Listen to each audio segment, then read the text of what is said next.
안녕하세요. 제가 여러분께 지금 보여드릴 거는 다 아실 거예요. 황교안 국무총리가 그 브리핑했던 PPT 자료인데요. 제가 이제 이걸 가지고 나온 이유는 이제 해설이 필요했어요. 이제 대통령만 번역기가 필요한 게 아니고 국무총리도 번역기가 있어야 돼요. 이제 이거 번역해 드리기 전에 두 가지만 말씀드리고 싶은데요. 하나는 여러분들이 가끔 뉴스에서 또는 텔레비전에서 실시간으로 또 뉴스 화면 시간에 정부 관계자들이나 청와대 관계자들이 브리핑하는 거 보시죠? 누구한테 브리핑하는 것 같아요? 그 국민한테 하는 거 아니에요. 대통령 보라고 하는 거예요. 그러니까 청와대의 참모들이나 정부의 주요 인사들이 국민에게 브리핑하는 게 국민 보라고 국민하고 소통하려고 하는 게 아니고요. 대통령님 저 이렇게 열심히 충성을 바쳐서 일하고 있습니다. 이거를 말하고 싶어서 브리핑하는 거예요. 그래서 이게 번역이 필요한 겁니다. 그래서 제가 이 PPT를 대통령에 대한 보고 PPT로 바꿔봤어요. 그게 훨씬 정확하게 의미를 알 수 있기 때문에. 두 번째는 이걸 이렇게 번역한 이유는 제가 지난번에 JTBC 밤샘 토론 때 거의 2시간 반 이렇게 토론을 했는데 그 전체 토론을 통해서 가장 의미 있는 발언, 그거는 약간 좀 밤이 깊어서 정신이 몽롱해졌을 때 나왔어요. 그러니까 정신을 바짝 차리고 있으면 해야 될 말과 하면 안 될 말을 이렇게 나누는데 약간 몽롱해지면 평소 꽤 나와버려요. 저도 사실 그날 좀 몽롱해가지고 평소의 자유주의적인 그런 사고방식이 그냥 가감없이 노출이 돼서 어떤 분들은 뭐 하이에크 인용했다고 막 뭐라 그러시더라고. 하이에크면 어때요? 잡으면 그만이지. 그죠? 상대방이 항공기로 공격하면 지대공 미사일로 잡아야지. 평소에 지대지 좋아한다고 그거 쏘나? 그렇잖아요. 토론에 나가서는 상대방의 논리를 제압할 수 있는 논리를 쓰면 되죠. 저는 그렇게 일종의 흥묘백묘론, 쥐만 잘 잡으면 그만이다. 이제 그런 입장이고요. 그날 교학사 대표집필자였던 권희영 교수가 한 말 중에 부지불식간에 그 얘기가 나왔는데 조전혁 의원이 전 의원이 국민 만들기다. 역사교육의 목표는 이렇게 얘기를 해서 이걸 덧붙여가지고 국민들이 자발적으로 국가를 위해 살도록 만들기 위해서다. 이렇게 발언을 해버렸어요. 그게 원래는 내심에 있는 말인데 제정신일 때는 할 수가 없는 말이에요. 근데 약간 새벽 2시가 넘어가가지고 정신이 약간 혼몽했기 때문에 그 라이브로 진행되는 토론에서는 자기도 모르게 본심이 나오는 거거든요. 그래서 이제 그 발언이야말로 전체주의 독재라고 우리가 보통 얘기하는 그 내용이 무엇이든 간에 그것이 스탈린식 전체주의든 히틀러식 전체주의든 뭐든 간에 좌든 우든 모든 종류의 전체주의가 지향하는 역사교육의 목표예요. 그게. 왜 자발적이냐 하면요. 강제로 감시하고 통제하고 강요하고 이렇게 하면 비용이 많이 들잖아요. 말 잘 듣는 사람 상 주려면 돈 들고요. 말 안 듣는 놈 처벌하려고 해도 힘들어요. 제일 좋은 전체주의 독재는 국민들이 감시하지 않아도 상 주지 않아도 처벌하지 않아도 알아서 자기 개인의 인생 목표를 국가가 제시한 목표와 일치시켜서 스스로는 내가 자발적으로 독립적인 시민으로서 내가 세운 목표를 위해서 살고 있다고 착각하지만 실제로는 국가가 정해준 목표를 위해 살도록 그렇게 하면 비용이 안 들잖아요.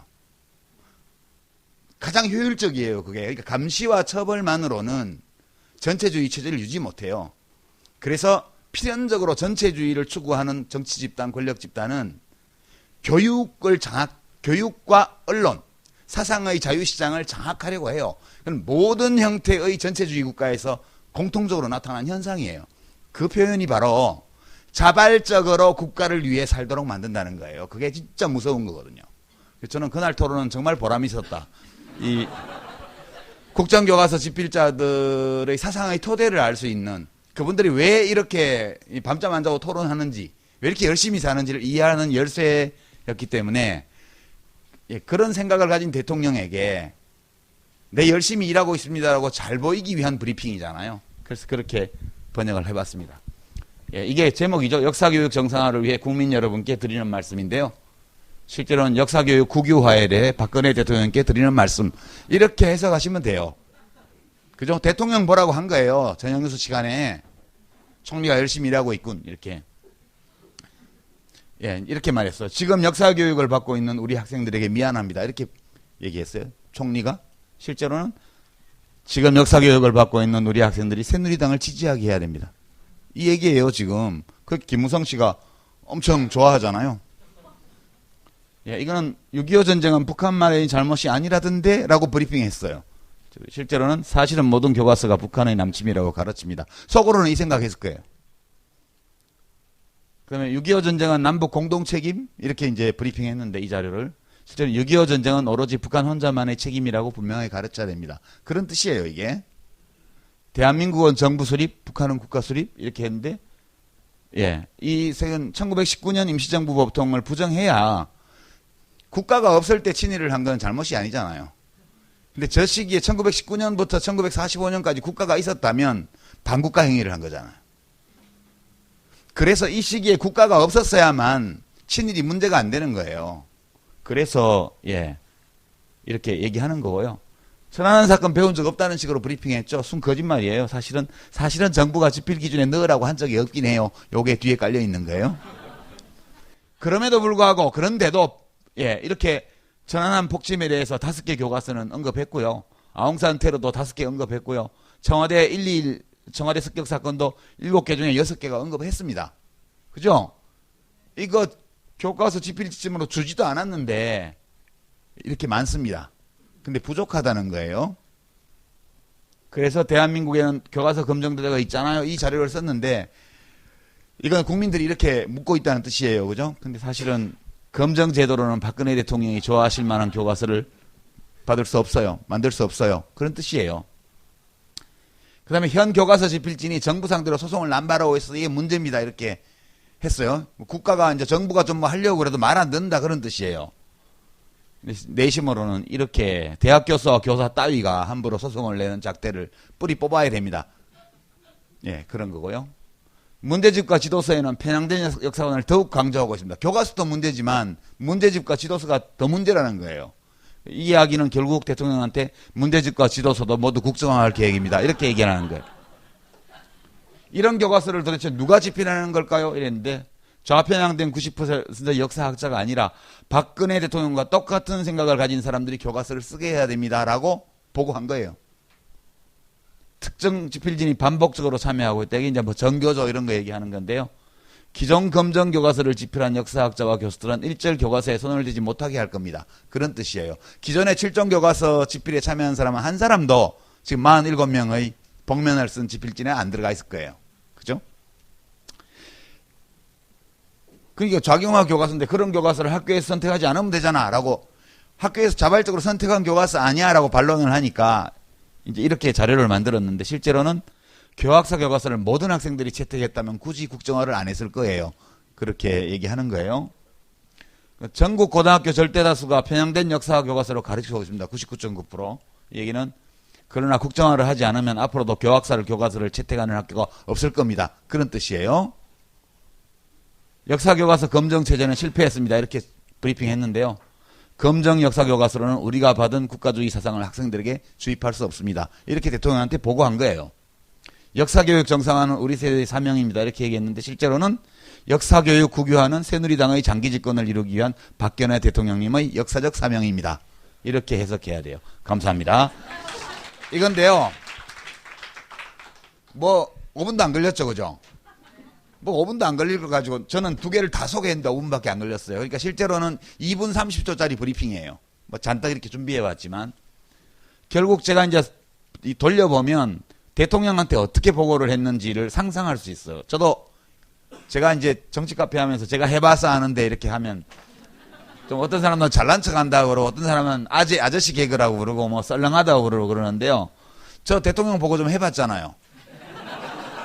아니 실제로 그래서 이거를 대통령 보고서로 바꿔본 거예요. 대통령한테 이렇게 보고했을 거예요. 진짜로. 그 청와대 참모들이 대통령한테 역사교육 정상화를 위해서 이제 역사교과서 국정화에 대한 보고 이렇게 올릴 때요. 이 앞에 PPT 자료 아니고 뒤에 것만 한 거예요. 이렇게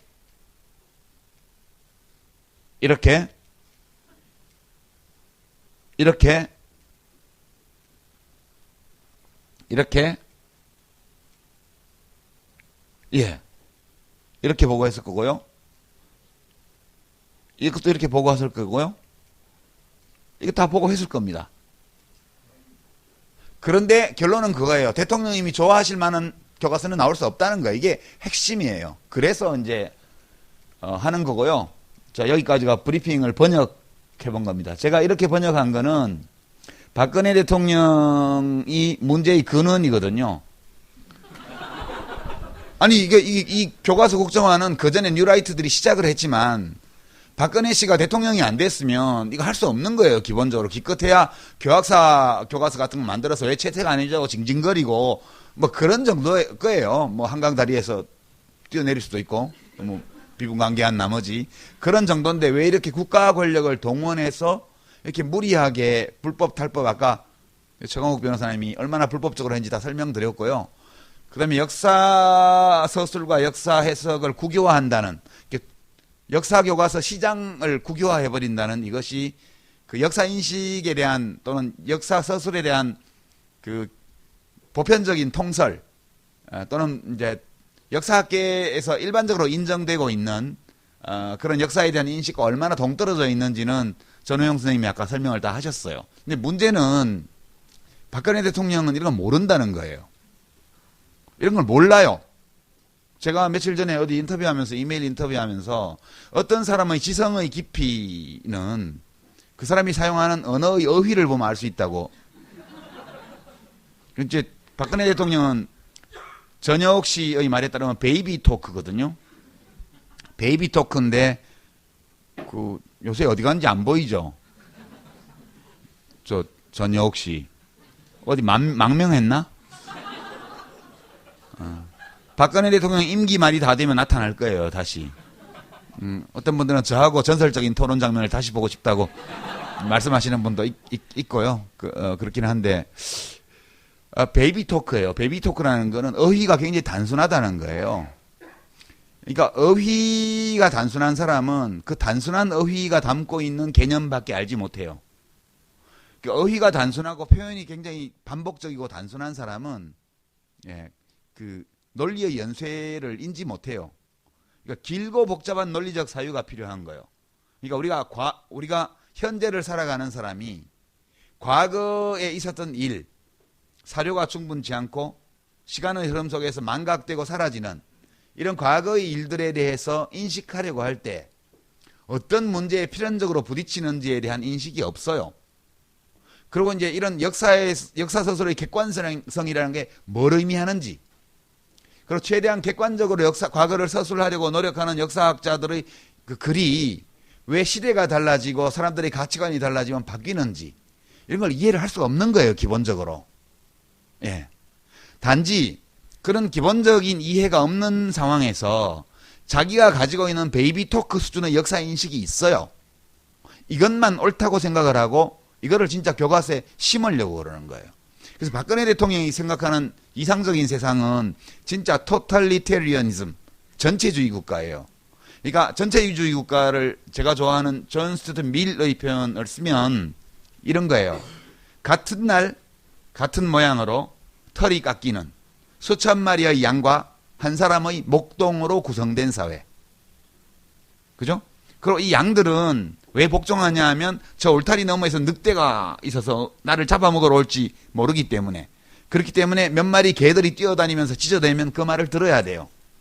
아주 평화롭고 아무런 갈등이 없고 국론이 완전히 통일되어 있는 이상적인 사회예요. 박근혜 대통령은 기본적으로 그 어떤 사회인식이나 역사인식의 면에서 완벽하게 전체주의적인 사고방식을 갖고 있어요. 근데 그거를 다 실현을 못해. 안타깝죠. 이걸 실현하려면 시끄러운 놈들을 잡아다가 지하실에 달아매고 고춧가루물을 먹일 수 있어야 돼요. 그래야 입을 막을 수 있거든. 근데 지금 그렇게 못하잖아요. 지지율이 한 70% 80% 나오면 그렇게 하겠는데 겨우 45%밖에 안 돼요. 그죠? 너무 높은 거긴 하지만. 그러니까 우리나라가 지금 이렇게 이명박 정부, 박근혜 정부 들어와서 노력했고 또 그 전에 있었던 여러 일들의 결과 국민 절반 가까이가 이런 식의 사고방식을 자연스럽게 받아들이고 있는 상황이에요. 이게 파시즘의 대중적 기초거든요. 그러니까 전체주의를 가능하게 만드는 군중 심리의 기초가 있는 거예요. 우리나라에는. 이게 굉장히 무서운 거고요. 이게 70% 80% 갔을 때 나치가 등장하는 거예요. 그렇게 길거리에서 사람 패 죽이고 사람 잡아다가 몰래 영장도 없이 잡아다가 거꾸로 달아매고 이런 우리가 과거에 겪었던 것과 같은 끔찍한 세상이 올 수 있는 거라고 저는 생각을 합니다. 그래서 지금 우리 한국 사회 2015년 좀 웃기는 얘기지만 모든 면에서 우리 사회의 진로를 가늠할 수 있는 갈등의 양상이 노선 갈등이 아니에요. 정치 노선의 갈등이 아니고요.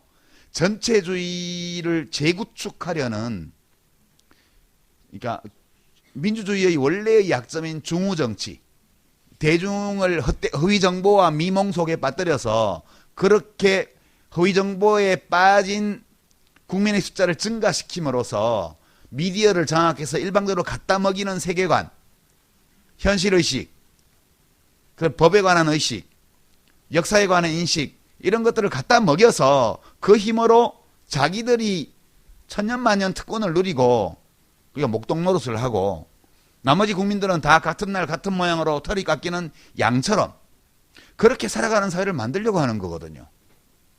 그래서 저는 이 역사교과서 국정화라는 이 문제는 그냥 학생들이 배우는 교과서를 국정화하는 문제에 끝나는 것이 아니다. 그렇게 저는 생각합니다. 이게 뭐 교과서 하나 국정화한다면 별거 아니에요. 꼭 선생님들이 부교재 교육자료 같은 거 제대로 만들고 또 우리같이 글 쓰는 사람들이 열심히 그 참고서 만들어서 시장에 내고 또 뭐 팟캐스트 방송해가지고 교과서 엉터리라고 떠들고 수업 시간에 학생 여러분 우리 같이 이 교과서 이 역사 서술이 올바른지에 대해서 토론해봐요. 이렇게 수업하면 별거 아니에요. 이거 자체는 저는 뭐 나라 망한 것도 아니고 대한민국이 뭐 국정 역사 교과서 나왔다고 금방 독재로 돌아가는 것도 아니에요. 그러나 이 역사 교과서의 국정화를 추진하는 바탕에 놓인 그 사고방식이요. 국민들이 자발적으로 국가를 위해서 살도록 만들어야 한다는 이 역사교육의 목표. 이것은 단순한 역사교육의 목표가 아니고요. 지금 현재 집권하고 있는 국가 권력을 장악하고 있는 이 사람들이 우리 사회 전체를 이런 방향으로 몰고 가려고 하는 거예요. 제가 왜 이걸 싫어하냐? 전 자유롭게 살고 싶거든요. 우리는 옳게 살려고 태어난 존재가 아니잖아요. 사실 무엇이 옳은지 몰라요. 각자가 다 옳다고 생각하는 게 다를 수 있는 거고 어떤 확실한 진리를 근거로 해서 사람들을 통제하고 삶의 방식을 규제하고 특정한 형태의 삶을 강제할 때 무슨 일이 벌어졌냐 아시잖아요. 여러분. 중세기에 가톨릭 교회가 그 짓을 했을 때 마녀 재판이며 십자군 원정이면서 얼마나 많은 인류에 대한 범죄가 저질러졌고요. 히틀러가 이런 전체주의를 체제를 구축했을 때 600만 명의 홀로코스트가 일어났고요. 스탈린이 이런 체제를 구축했을 때 수천만 명이 굶어 죽고 맞아 죽고 그런 비극이 생겼습니다. 이북의 김일성이 이런 체제를 구축해서 유치원부터 시작해서 그거 아닙니까? 가장 완벽하게 자발적으로 복종하도록 만들었잖아요. 그 지금 이거 북한을 닮아가는 거예요, 우리가. 저는 이게 끔찍한 거예요. 저는 그냥 세상에 태어나서 잠깐 살다 가는 사람인데 우리 그 100년 산다 그래봐야 별거 아니에요. 무슨 우주 나이를 분모로 넣고 100년 넣어봤자 다 제로에 수렴하는 거니까 우리 모두가 양적으로 보면 하루살이의 삶과 별 차이 없는 짧은 기간 동안 여기 왔다 가는 거거든요. 이 짧은 기간 동안 우리가 왔다 가는 건데 자유롭게 살아야죠. 남한테 피해만 안 주면 어떻게 살든 내 마음대로 살 수 있어야 좋은 세상이지. 저는 그렇게 생각합니다. 제가 끔찍하게 여기는 거는 역사교과서 하나를 국가에서 만들어서 하는 그 문제가 아니에요. 이런 일을 망설임 없이 온갖 불법과 편법, 반칙을 동원해서 밀어붙이는 이 사람들의 사고방식이 무서운 거고 그런 짓을 하는 대통령이 잘하고 있다고 대답하는 국민이 45%나 된다는 게 끔찍한 거고요. 그 일을 뒷받침하는 정당이 부동의 국민 지지율 1등 정당이라는 사실 때문에 저는 공포감을 느끼는 거예요. 저는 뭐 그렇게 훌륭한 사회에 살지 않아도 된다고 봐요. 훌륭한 사회면 좋지만 이 사회가 그렇게 훌륭하지 않아도 나에게 특정한 형태의 사고방식과 특정한 형태의 삶의 방식을 강제하고 그거를 따르지 않는 사람을 추방하고 배제하고 징계하는 이런 세상을 만나게 된다면 진짜 끔찍하거든요. 예, 진짜 이민이라도 가야지 뭐. 이런 생각이 들 정도로요. 저는 이게 무서워서 뭐 이러는 거지, 달리 뭐 역사교과서 하나 때문에 그런 건 아니다, 그렇게 생각하고, 여러분들, 제가 앞으로 여러분들이 이 정부 관계자들이 하는 모든 브리핑, 대통령의 담화를 비롯해서 모든 것들을 들으실 때 해석을 저렇게 하시라고요. 그러면 거의 틀림없어요. 그리고 대통령의 모든 행보, 정부의 모든 행동을 미리 예측할 수 있어요. 대부분. 극히 투명하거든요. 전체주의자들은 굉장히 단순해요.